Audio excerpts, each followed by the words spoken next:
Pemirsa, peringatan 60 tahun Konferensi Asia Afrika membahas 3 poin penting yang diharapkan menjadi hasil dari Konferensi Asia Afrika. 3 poin penting itu adalah Bandung Message terkait deklarasi penyatuan visi negara Asia Afrika, selanjutnya mengenai reintegrasi kerjasama pasca KA selesai, di mana kedepannya akan diadakan program lanjutan dan framework di antara negara-negara Asia Afrika, serta terakhir terkait dukungan terhadap kemerdekaan Palestina. Dengan 3 poin pembahasan penting itu, mampukah Indonesia memainkan peran secara maksimal, khususnya di bidang politik dan ekonomi? Lalu seperti apa manfaat yang bisa diambil oleh Indonesia dengan diadakannya Konferensi Asia Afrika 2015 ini? Membahas hal itu kita akan mendiskusikannya bersama pendiri Foreign Policy Community of Indonesia yang juga mantan Wakil Menteri Luar Negeri Bapak Dino Patijalal yang saat ini berada di Hotel Shangri-La. Selamat malam Pak Dino. Selamat malam Rara. Ya Pak Dino, Konferensi Asia Afrika 2015 sedang berlangsung di Jakarta dan nantinya akan berakhir di Bandung. Ini kita tentu tidak hanya ingin sekedar menjadi tuan rumah. Nah, bagaimana kemudian Indonesia bisa memanfaatkan momentum ini agar bisa memberikan manfaat, memberikan kepentingan yang paling maksimal bagi Indonesia sendiri, baik dari segi politik dan juga ekonomi? Sekarang ini Konferensi Asia Afrika itu sudah jauh berbeda dari Konferensi Asia Afrika di Bandung tahun 1955. Waktu itu Asia masih miskin dan belum bersatu, Afrika juga masih miskin dan banyak negara-negara yang belum merdeka dan juga masih belum bersatu dan kompak.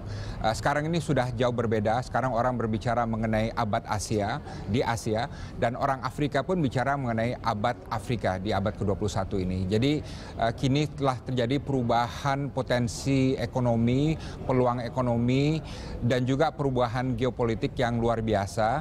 Dan inilah yang perlu dimanfaatkan oleh Indonesia, bukan hanya untuk Indonesia sendiri, bukan untuk kemakmuran Indonesia, tapi juga untuk stabilitas kawasan dan stabilitas dan perdamaian internasional.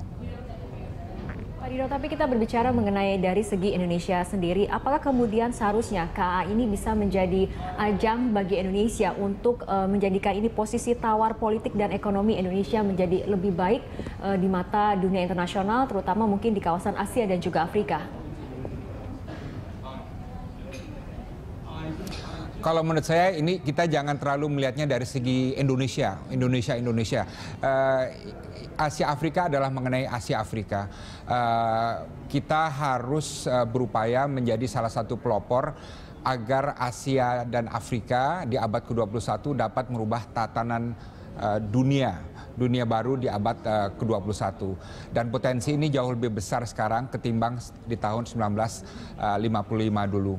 Sekarang Asia mempunyai kekuatan ekonomi dan bahkan ekonomi terbesar di dunia ada di Asia, termasuk Cina, India, dan Jepang. Dan juga tentu salah satunya juga Indonesia.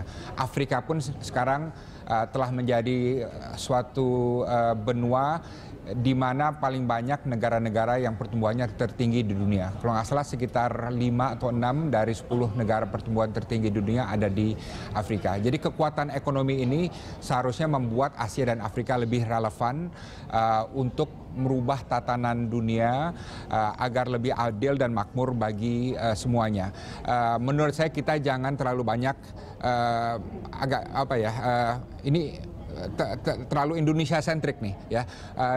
Kita harus sama semangatnya seperti apa yang terjadi tahun 1955, yaitu apa yang Indonesia dapat lakukan untuk membangunkan semangat Asia Afrika dan untuk merubah dunia. Nah, semangat inilah yang kita harus kita lakukan. Kalau kita harus keluar sumber daya, mungkin agak rugi sedikit juga nggak apa-apa, karena ini untuk umat manusia, untuk dunia yang lebih aman dan adil. Jangan lupa dulu itu dunia di tahun 1955 dikuasai oleh blok barat dan blok timur. Ya, Asia dan Afrika hampir tidak punya suara waktu itu. Sekarang sudah jauh berbeda. Dunia barat tidak lagi menguasai dunia seperti dekade sebelumnya. Blok timur sudah tidak ada lagi dan sekarang Asia Afrika telah bangkit ya. Dan kebangkitan ini kita harus terus kipas, terus bangun karena saya yakin kalau kalau Asia dan Afrika stabil dan makmur, maka dunia juga akan stabil dan makmur dan aman. Ya. Pak Dino tadi ada katakan bagaimana pada saat konferensi Asia Afrika pada tahun 1955 silam ini membuat sebuah terobosan baru di mana gerakan non-blok tercipta dan peran Indonesia begitu besar di situ. Tapi ini kan kita lihat bagaimana situasi ekonomi dan geopolitik yang kemudian berubah. Bagaimana kemudian agar output ataupun terobosan dari konferensi Asia Afrika ini juga kembali terdengar gaungnya. Karena banyak kemudian yang menilai ini konferensi Asia Afrika ini untuk beberapa tahun terakhir terobosannya tidak terasa terdengar ataupun tidak terasa gaungnya. Memang benar, itu tantangan yang real di lapangan. Jadi pengalaman kita 10 tahun terakhir, jangan lupa tahun 2005 kita memperingati 50 tahun Konferensi Asia Afrika juga di Jakarta dan Bandung. Dan waktu itu sudah ada kemitraan strategis Asia Afrika. Waktu itu semangatnya kuat ya, tapi implementasinya agak lemah itu. Dari Indonesia tetap kuat, kita tetap mengajak, tetap mendorong ya. Tapi kita mendapatkan animo yang berbeda. Dalam 10 tahun terakhir itu yang paling aktif ya memanfaatkan potensi ekonomi Afrika adalah Tiongkok. Ya, Tiongkok menjadi salah satu negara yang mempunyai hubungan perdagangan terbesar dengan negara-negara Afrika gitu ya. Tapi banyak sekali juga negara-negara Asia lainnya masih terkungkung di Asia, dan negara-negara Afrika pun umumnya masih terkungkung di Afrika dan belum banyak masuk ke Asia ya. Mungkin Nigeria yang aktif, Afrika Selatan juga aktif, dan beberapa negara lain. Tapi secara umum potensi ekonomi se-Asia dan se-Afrika masih belum tersinergiskan dengan baik. Jadi ini memang tantangan ke depan, bagaimana setelah ini ada follow up yang konkret ya. Kalau menurut saya salah satu follow up yang konkretnya adalah kadin-kadin yang ada di seluruh negara Asia dan Afrika benar-benar harus aktif dan saling menjalin networking. Karena kalau hanya di tingkat pemerintah saja, sementara di tingkat kadin, di tingkat HIPMI, di tingkat yang real itu jaringannya lemah ya, maka hubungan ekonomi juga tidak akan berkembang jauh gitu. Oke. Pak Dino, mengenai New Asian African Strategic Partnership yang tadi Anda katakan, NASP yang kemudian didengungkan ataupun dicanangkan di tahun 2005 silam, ini kan memang sedikit mengalami hambatan untuk meningkatkan kerjasama antara dua benua ini, Asia dan Afrika. Artinya sebetulnya harus ada komunikasi lebih lanjut antara dua kontinen besar ini, dan ini seharusnya dibahas lebih fokus pada KA 2015 ataupun KA yang ke-60 ini? Ya, seharusnya begitu. Seharusnya memang ada mekanisme kerjasama yang lebih efektif dan mengambil pelajaran dari kekurangan-kekurangan 10 tahun lalu. Dan jujurnya Indonesia tidak bisa sendiri itu ya. Tiongkok tidak bisa sendiri, atau India juga tidak bisa sendiri. Semuanya harus bekerja sama dan saling mengisi dan saling membantu itu, agar dua kontinen yang besar ini benar-benar bisa bekerja sama. Sekarang yang kita lihat kan dalam beberapa tahun ini lebih kepada negara-negara individu, negara individu yang aktif secara sendiri-sendiri, tapi tidak dalam konteks kekawasanan gitu ya. Nah, ini yang harus kita dorong, dan mekanisme diplomatiknya seperti apa, mekanisme kerjasamanya seperti apa bisa dikaji lebih lanjut. Tapi ada satu mekanisme yang baru-baru ini sudah terbentuk, yaitu IORA, ya kan, Indian Ocean Regional Association. Nah, ini adalah suatu kerjasama regional yang mempertemukan Asia, walaupun tidak seluruh Asia ya, tapi Asia yang berbatasan dengan Samudra India dengan kawasan Afrika. Dan ini juga bukan seluruh Afrika, tapi lebih kawasan Afrika yang berbatasan dengan Samudra Hindia. Tapi paling tidak sudah ada beberapa mekanisme yang mungkin perlu terus didorong, didongkrak, dan bisa lebih meningkatkan konektivitas antara kedua kawasan ini. Oke. Untuk nilai-nilai yang ada dalam konferensi Asia Afrika sendiri kan dikatakan ada kemudian non-intervention, menentang kolonialisme, independen, seperti itu. Artinya sebetulnya politik-politik ataupun nilai-nilai politik yang ada di konferensi Asia Afrika ini seharusnya masih relevan untuk diterapkan di tengah situasi geopolitik yang saat ini terjadi di dunia. Tapi nampaknya nilai-nilai dari KA ini sulit untuk diimplementasikan, ataupun memang ada hambatannya. Menurut Anda seperti itu? Kalau menurut saya nilai-nilai tahun 1955 itu penting ya, tapi jangan lupa ini kan sudah 60 tahun setelahnya. Zaman sudah berubah. Dulu tuh nilai-nilai itu penting karena banyak intervensi dari luar dan karena banyak negara-negara Afrika dan Asia yang belum merdeka. Sekarang ini mereka semua udah merdeka, banyak sudah maju. Jadi menurut saya agendanya tidak lagi pada solidaritas ya, tapi pada opportunity ya, pada peluang ya, pada sinergi. Lebih kepada aspek bagaimana daya saing negara-negara Asia dan Afrika bisa ditingkatkan dan bagaimana mereka bisa lebih berintegrasi bukan hanya sesamanya tapi juga pada ekonomi dunia. Jadi menurut saya agenda tahun 1955 itu sudah banyak yang tercapai, terutama dari segi kedaulatan dan kemerdekaan, dan sekarang menurut saya kita perlu memasuki agenda baru yang sesuai dengan zaman kita, zaman abad ke-21. Dan inilah tantangannya, bagaimana merumuskan agenda baru ini dengan tetap tetap setia pada nilai-nilai luhur Asia Afrika, tapi dimasukkan dalam konteks abad ke-21 gitu. Banyak hal-hal sekarang yang tidak dulu ada gitu, tapi sekarang ada dan menjadi kekuatan yang besar. Ya, misalnya kewirausahaan ya, entrepreneurship ya, regionalisme ya, kemudian integrasi ekonomi dan lain sebagainya. Itu hal-hal yang baru yang dulu tidak ada tapi sekarang menjadi kenyataan. Dan inilah yang menurut saya perlu menjadi sumbu dari kerjasama Asia Afrika. Baik Pak Dino, kita akan lanjutkan perbincangan, tapi kita ikuti jeda berikut terlebih dahulu. Pemirsa, sebelum kita melanjutkan perbincangan, kita ikuti bersama grafik mengenai peran kemitraan Indonesia di Asia dan Afrika. Menurut pernyataan dari Menteri Luar Negeri Retno Marsudi, yaitu melaksanakan program-program pembangunan kapasitas bagi negara-negara berkembang sebagai salah satu peran dari kemitraan Indonesia di Asia Afrika. Di poin selanjutnya adalah Indonesia telah melaksanakan 400 program pelatihan dengan melibatkan 4.400 peserta dari 99 negara, baik dari Asia, Pasifik, Afrika, dan Amerika Latin.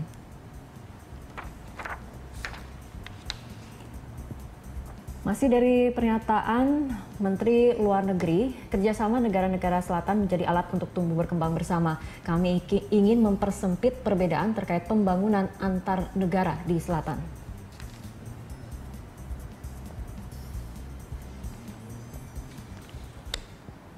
Kita akan kembali berbincang dengan Bapak Dino Patijalal yang hadir di Hotel Shangri-La Jakarta. Pak Dino, ini mengenai kerjasama Selatan-Selatan dan Triangular ataupun disebut KSST ini nampaknya memang masih menemukan kendala, yakni adalah minimnya komunikasi dan juga kesenjangan antar anggota. Menurut Anda, terobosan seperti apa untuk mengatasi kendala seperti itu? Apakah dengan transfer knowledge atau bagaimana? Maaf, bisa diulang pertanyaannya? Ya, mengenai kerjasama Selatan-Selatan dan Triangular ataupun KSST ini kan banyak menemukan kendala. Salah satunya adalah mengenai minimnya komunikasi dan juga kesenjangan antar anggota seperti itu. Menurut Anda, terobosan seperti apa yang perlu disiapkan untuk mengatasi dua kendala itu? Apakah misalnya dengan transfer knowledge atau bagaimana?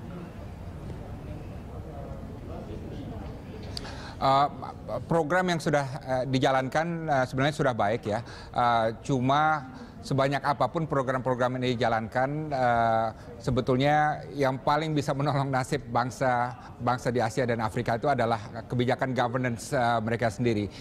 Jadi misalnya kebijakan pemerintahnya bagus, maka program-program kerjasama ini bisa bersifat suplemen ya dan meningkatkan kesejahteraan dan lain sebagainya. Tapi kalau kebijakannya sudah jelek, kebijakan masing-masing pemerintah di Asia dan Afrika jelek, maka apapun program kerjasama Selatan-Selatan dan lain sebagainya tidak akan banyak menimbulkan arti. Makanya menurut saya dalam konferensi Asia Afrika sekarang ini, kita semua harus menyadari bahwa yang akan memajukan kesejahteraan dan kemajuan dan kerjasama dan lain sebagainya itu ada tergantung dari kebijakan pemerintah di Asia Afrika yang terbuka, yang inovatif, yang berinvestasi pada sumber daya manusia, dan pintar mengolah sumber daya alam dan lain sebagainya. Kerjasama antar teknis yang kecil-kecil dan lain sebagainya itu penting tentu, tapi tidak akan dapat secara total merubah nasib Asia dan Afrika. Saya kira itu filosofi yang perlu kita sadari semua, bahwa perubahan yang paling baik dan fundamental adalah perubahan dari dalam sendiri gitu.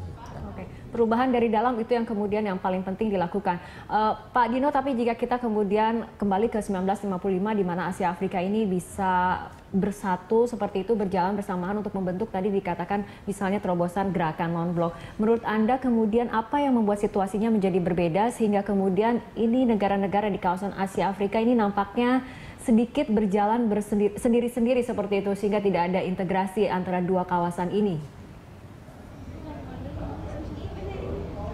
Ya, itu karena sejak tahun 1955 itu banyak negara-negara pelopor Asia Afrika itu sendiri yang runtuh karena kemelut politik dan juga ekonominya morat-marit. Ya. Jadi pentolan-pentolan Asia Afrika waktu itu apakah Aljazair, termasuk Indonesia sendiri waktu itu ya, kemudian Ethiopia dan beberapa negara lainnya, termasuk Kamboja juga, semuanya mengalami masalah politik dan ekonomi yang berat sehingga akhirnya semangat Asia Afrika jadi tercerai-berai itu. Dan bahkan KTT Asia Afrika yang kedua yang tadinya direncanakan di Aljazair tahun 1965 itu pun gagal tuh. Karena setiap anggotanya tuh punya masalah dalam negeri masing-masing. Dan setelah itu semuanya sibuk terus ya, dan semangat Asia Afrika seakan-akan sirna walaupun nyawanya hidup di gerakan non-blok dan di gerakan kelompok 77 di dunia internasional. Nah makanya baru tahun 2005 itu mulai dihidupkan lagi, diingatkan lagi bahwa roh dari semangat Asia Afrika inilah yang merubah dunia di tahun 1950-an, dan roh ini perlu terus kita jaga dalam bentuk kerjasama yang konkret gitu. Jadi intinya kalau Asia Afrika mau terus hidup 50 tahun ke depan ya, semangat ini kita harus belajar dari apa yang terjadi dulu itu, bahwa kita harus kuat secara politik ya dalam negerinya, dan ekonominya juga harus tahan banting itu. Karena dua hal inilah yang luput di tahun 1955 ke depan yang meruntuhkan Asia Afrika selama berpuluh-puluh tahun setelah itu.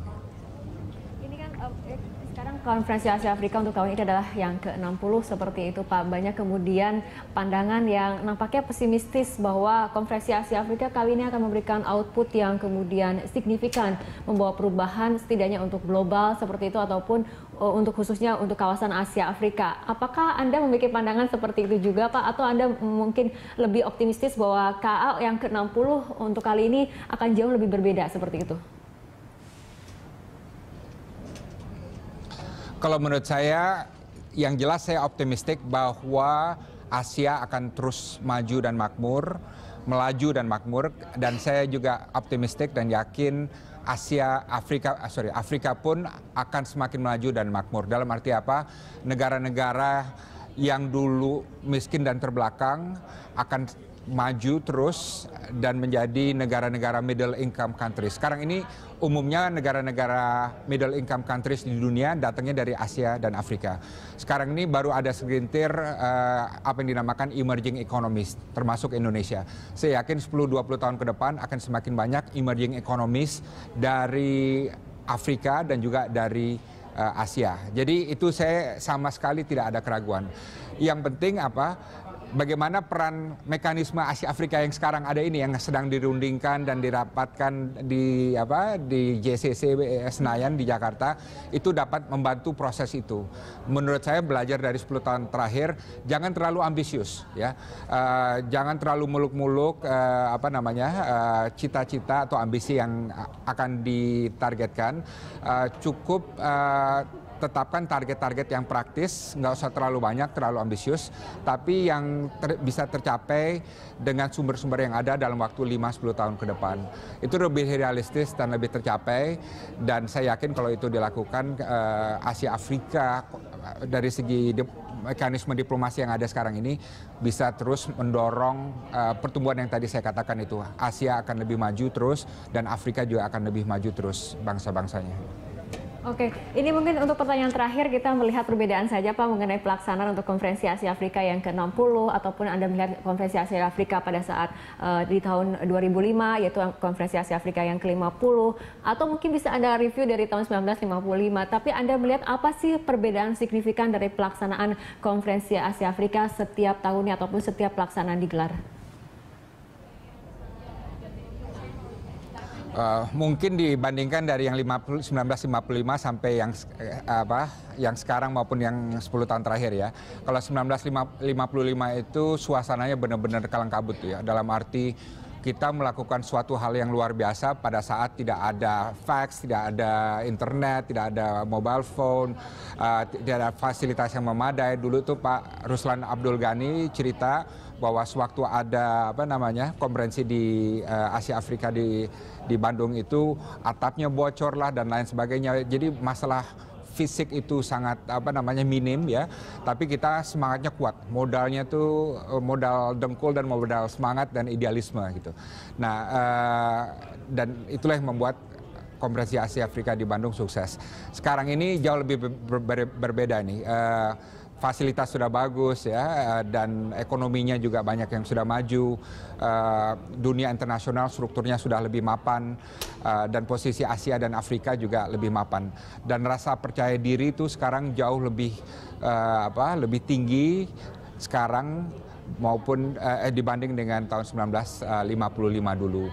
Ya, jadi sekarang suasana percaya diri dan suasana optimis itu tinggi sekali ya. Dan saya kira ini suatu pertanda yang baik gitu. Dan saya yakin orang-orang dari Afrika dan Asia yang datang ke Indonesia, mereka akan menemukan Indonesia yang sangat beda dari tahun 1955 dulu.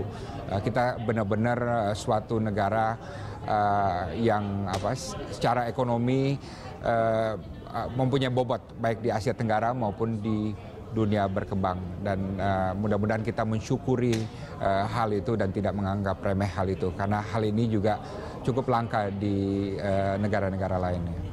Dan kalau misalnya kita lihat dari 10 tahun terakhir dari 2005 ke 2015 juga ini nampaknya jumlah delegasi ataupun peserta dari Konferensi Asia Afrika juga bertambah seperti itu ya Pak Dino, dan ini diharapkan bisa menjadi sebuah sinyal ke arah positif untuk kerjasama Asia Afrika yang lebih baik seperti itu Pak Dino. Benar, saya setuju, dan mari kita manfaatkan ini.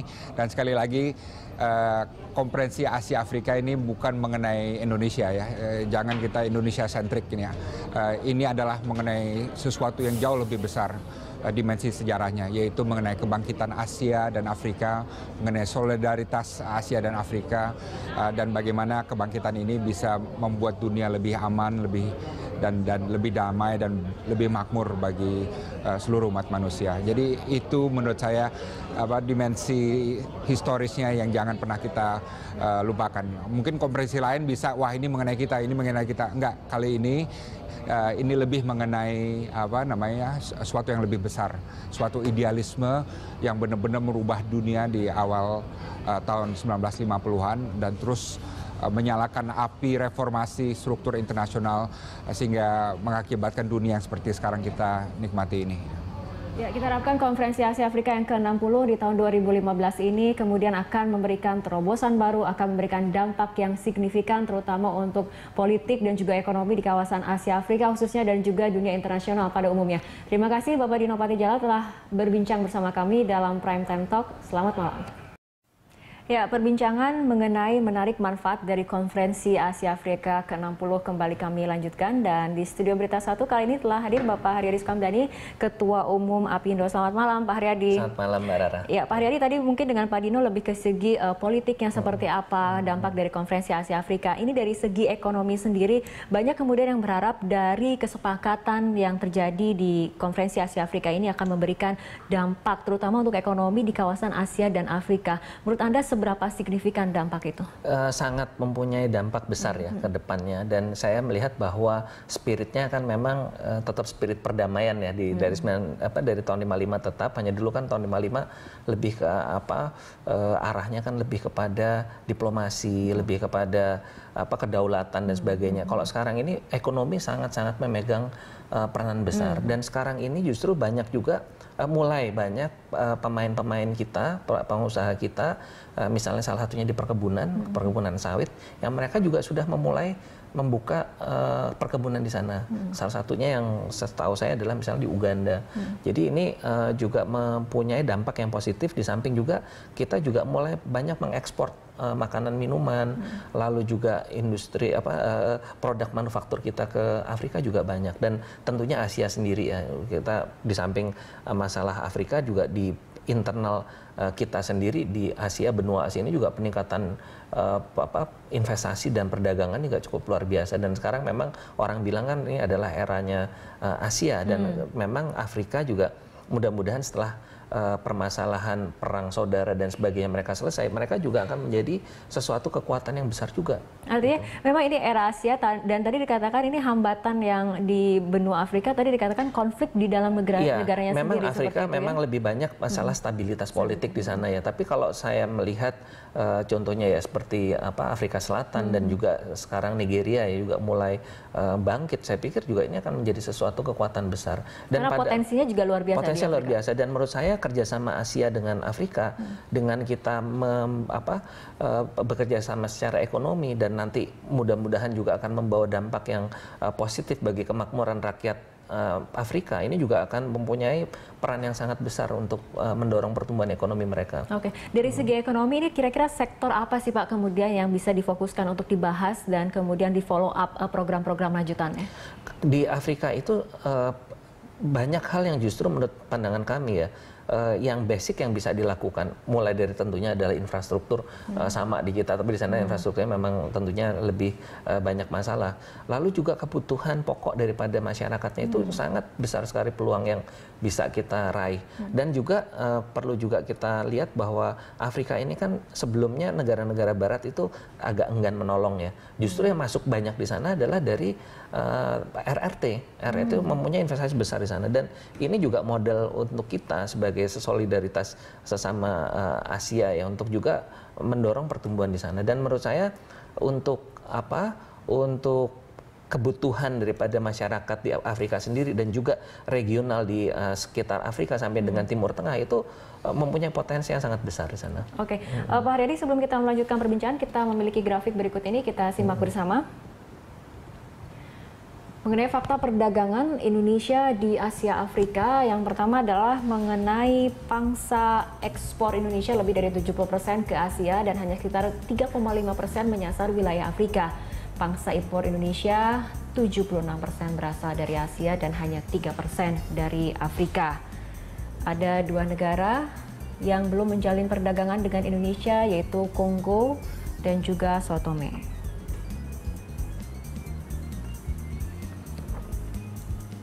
Kemudian ada beberapa fakta lainnya seperti 17 negara di Asia dan 29 negara di Afrika merupakan tempat Indonesia memiliki tren ekspor di atas 10% selama 2010 hingga 2014, dan ekspor Indonesia meningkat pada 2014 dibandingkan 2013 di wilayah Asia. Ini sektornya mengenai perhiasan, minyak sawit, otomotif, ada juga logam mulia, komponen elektrik, baja, rokok, seperti itu.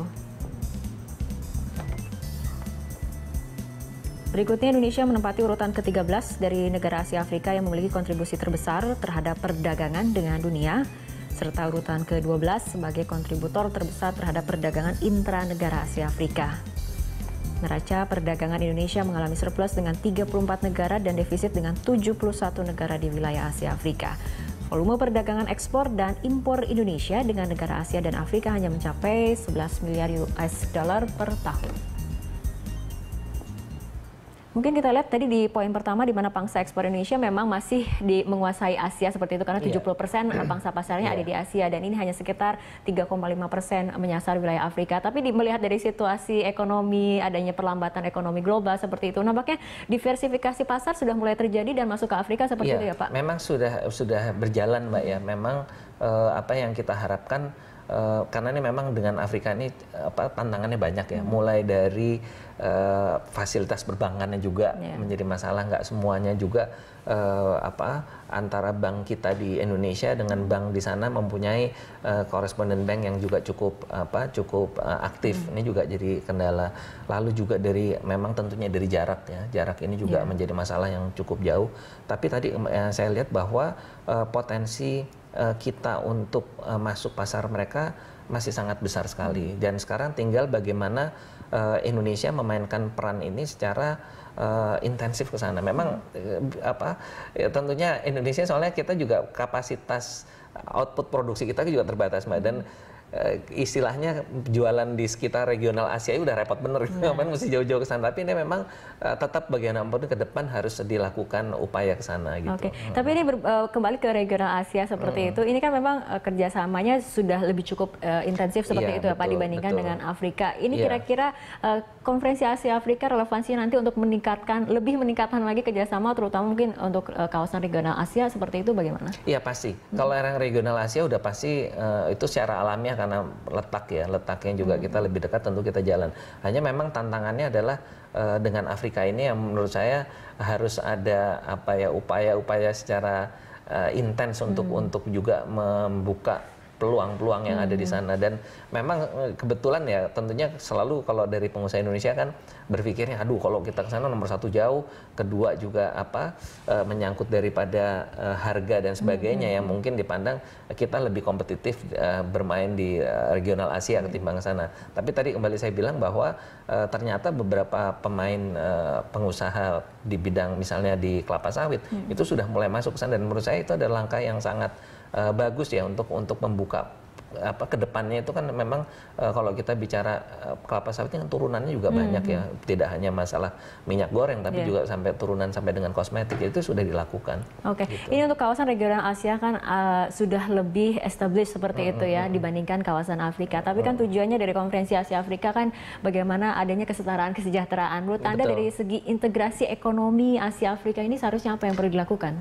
Menurut saya yang harus segera dilakukan adalah upaya untuk memudahkan fasilitas kedua negara. Tadi contohnya adalah fasilitas perbankan misalnya.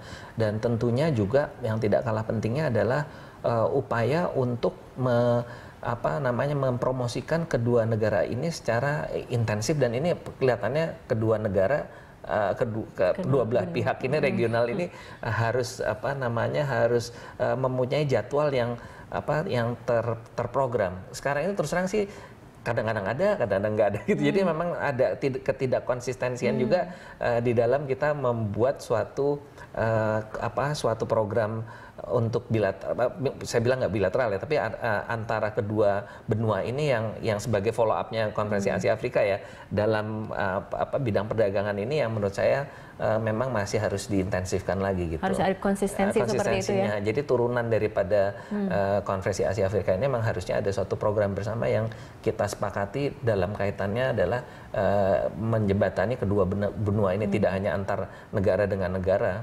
tapi lebih kepada regionalnya. Oke, untuk ASEAN kan ini ada masyarakat ekonomi ASEAN seperti itu yang kemudian memang forumnya lebih jelas seperti itu, artinya lebih hubungannya akan intensif. Untuk Asia Afrika sendiri apakah perlu ada forum ataupun kerjasama yang lebih konkret seperti misalnya masyarakat ekonomi ASEAN? Kalau tidak ada suatu forum yang diinisiasikan dalam suatu format yang permanen gitu ya, emang agak susah. Jadi nantinya perkembangannya akhirnya tadi yang saya bilang, karena masing-masing kan punya kesibukan sendiri-sendiri, apalagi kita di Asia ini udah ngeliat pertumbuhannya dan sebagainya, belum juga kendala-kendalanya itu juga membutuhkan energi yang tersendiri gitu. Nah, kalau tidak ada kaitan dengan Afrika yang secara permanen gitu, menurut saya ya nantinya akhirnya banyak akan banyak yang missing gitu untuk dilanjutkan. Itu kita sudah kemudian menyoroti secara regional kawasan Asia Afrika. Mungkin kita agak menarik ke Indonesia sendiri. Ini kan memang Indonesia bangsa pasar yang juga luar biasa, menjadi sasaran pasar dari negara-negara lain, dan kita belum bisa menjadi sebuah negara produsen seperti itu ya Pak ya. Agaknya lebih ke negara pasaran. Enggak juga sih Mbak. Ini memang PR kita bersama ya. Indonesia punya suatu kesempatan besar untuk kita menjadi negara produsen. Hanya memang sekarang membutuhkan komitmen dari semua pihak untuk meletakkan industri ini betul-betul sebagai suatu lokomotif ekonomi kita, karena kita melihat bahwa karena pemerintah kita juga tidak konsisten di dalam menjaga pendalaman industri yang ada terjadi penurunan kontribusi manufaktur terhadap PDB kita kan. Ini terjadi. Jadi ini adalah memang kita selalu memperingatkan pemerintah harus secara serius melihat kepentingan manufaktur ini, karena Indonesia ini memang terbesar kan ada dari produk primer, bukan produk olahan gitu loh. Nah ini kalau bisa kita lihat relevansinya dengan Konferensi Asia Afrika ke-60 yang diselenggarakan di Indonesia untuk kali ini, bagaimana kemudian Indonesia memanfaatkan momentum ini untuk meningkatkan daya saing Indonesia sendiri dari segi ekonomi di mata dunia internasional, ataupun posisi tawar ekonomi dari Indonesia sendiri, Pak Dery? Kebetulan pada saat ini bersamaan ya kita ada World Economic Forum, dan besok kita mulai Asia Afrika Business Summit nih. Jadi menurut saya momentum ini adalah momentum yang sangat baik ya. Dua event berdekatan dan berturutan, dan audiens yang datang juga beragam. Jadi menurut saya mencermati kebetulan hari ini kita ada World Economic Forum, itu saya melihat sangat-sangat bagus sekali forum-forum yang terjadi, interaksi kita dengan teman-teman dari belahan dunia lain yang datang, dan besok kita dengan Asia Afrika Business Summit. Menurut saya ini suatu momen yang betul-betul bisa langsung kita ketemu face to face, dan juga berbicara langsung pada pokok permasalahan apa yang kita bisa kerjakan bersama. Jadi ini menurut saya sih cukup bagus ya eventnya. Pak Dery, kita akan lanjutkan perbincangan, tapi kita ikuti jeda berikut terlebih dahulu. Pemirsa, perbincangan mengenai menarik manfaat dari Konferensi Asia Afrika kembali kami lanjutkan. Pak Haryadi, ini di tahun 2005 lalu kan kemudian sudah dicanangkan New Asian African Strategic Partnership atau NASP. Tapi kemudian sayangnya program ini belum dirasakan keberhasilannya karena ini kerjasama antara dua kontinen Asia dan Afrika. Ini kerjasamanya belum sampai maksimal. Sebetulnya bagaimana ataupun terobosan baru apa yang diperlukan untuk membangun komitmen antara negara-negara yang berada di dua kawasan dengan memiliki potensi yang sangat besar ini? Gini Mbak, jadi memang kalau kemarin nggak jalan itu memang kami melihat ada permasalahan di Asianya sendiri juga sibuk dengan pertumbuhan kita, di Afrikanya sendiri juga banyak masalah politik yang di sana terjadi. Jadi tapi ini kan zamannya udah berubah nih sekarang. 2015 ini kesadaran Afrika untuk bersatu, untuk membangun ekonomi regional juga kan mulai tumbuh gitu. Jadi kalau saya melihat justru sekarang ini mungkin ceritanya akan beda. Situasi dan kondisinya sudah sangat berubah, dan menurut saya yang memang di dalam kerangka kerjasama ini untuk saling mendorong pertumbuhan memang harus ada suatu kesamaan visi dan juga semangat yang sama untuk kita bisa meletakkan dasar-dasar yang menguntungkan untuk dua belah pihak ya. Dan dalam kondisi dengan Afrika memang mau tidak mau menurut pandangan kami dari Asia yang harus lebih banyak masuk ke sana. Ya otomatis kalau Afrika mereka sendiri juga masih baru mau menata ininya kan. Jadi kok mereka diharapkan yang ke kita mungkin sangat kecil kemungkinan. Jadi justru sekarang yang didorong adalah kita ke sana. Contohnya tadi juga dilihat kan bahwa kita ke Afrika juga perdagangannya 3,5% gitu ya. Jadi memang ini yang kita yang harus buka gitu ke sana, dan kita membuka ke sana tidak hanya semata-mata perdagangan tapi juga bagaimana kita melakukan investasi dan membuat nilai tambah dengan saudara-saudara kita yang ada di sana. Itu yang penting. Dan strategic partnership ini kalau tidak ada suatu kerangka yang jelas, ini memang akhirnya namanya juga akhirnya sebatas di atas kertas saja, tidak bisa kita implementasikan. Jadi memang harus kembali lagi kepada pokok masalah juga apa yang kita mau bangun di sana. Apakah menyangkut basic infrastructure ataukah menyangkut masalah pendidikan yang kita akan jalankan, dan sebagainya gitu. Nah ini harus jelas juga. Artinya kerjasama ataupun kerangka kerjasama yang konkret sangat dibutuhkan, sangat untuk menentukan alur ataupun arah dari kerjasama itu sendiri. Ya? Dan menurut saya kuncinya adalah juga kita membangun kesejahteraan rakyat Afrika juga gitu. Tanpa mereka kita bangun, nggak mungkin kita bisa meningkatkan perdagangan kita ke sana kan. Jadi harus kemakmuran ini harus kita bangun bersama-sama. Oke, ini untuk Konferensi Asia Afrika ke-60 mungkin ada yang ingin ataupun berharap agar terobosan ataupun output kesepakatan yang dicapai ini seperti pada tahun 1955 silam, di mana bisa membuat gebrakan ataupun gerakan non-blok seperti Sebetulnya itu. Sebetulnya sama, Mbak.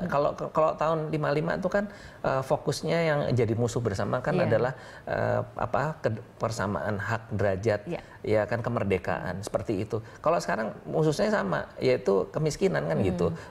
Kemiskinan, ketidakadilan, keterbelakangan sama aja sebetulnya sekarang. Dan sekarang ini kita mempunyai kesempatan yang jauh lebih besar gitu loh, dengan teknologi yang ada, dengan kemampuan kapital yang ada dan sebagainya. Jadi menurut saya ini adalah peluang yang sangat baik menurut saya untuk menggelorakan lagi semangat dulu tahun 55 yang memang sampai sekarang menurut saya masih relevan. Oke, ini tapi di Forum Konferensi Asia Afrika ini apakah kemudian kita ketahui bagaimana kondisi saat ini mungkin untuk ekonomi Asia dan Afrika ini tidak lepas ketergantungan ekonominya dari dunia barat seperti itu. Nah, menurut Anda untuk mencapai kemandirian, untuk mendapatkan kemandirian ekonomi untuk kawasan Asia Afrika sendiri bagaimana? Sangat bisa. Jadi beberapa negara ya, kalau saya nggak salah ingat misalnya Ghana, pada saat kalau nggak salah mereka sangat beberapa negara lah yang saya ingat beberapa negara yang dulunya bekas jajahan Prancis, mereka itu sangat berharap Prancis sebagai bekas penjajahnya mau mengulurkan tangan gitu ya.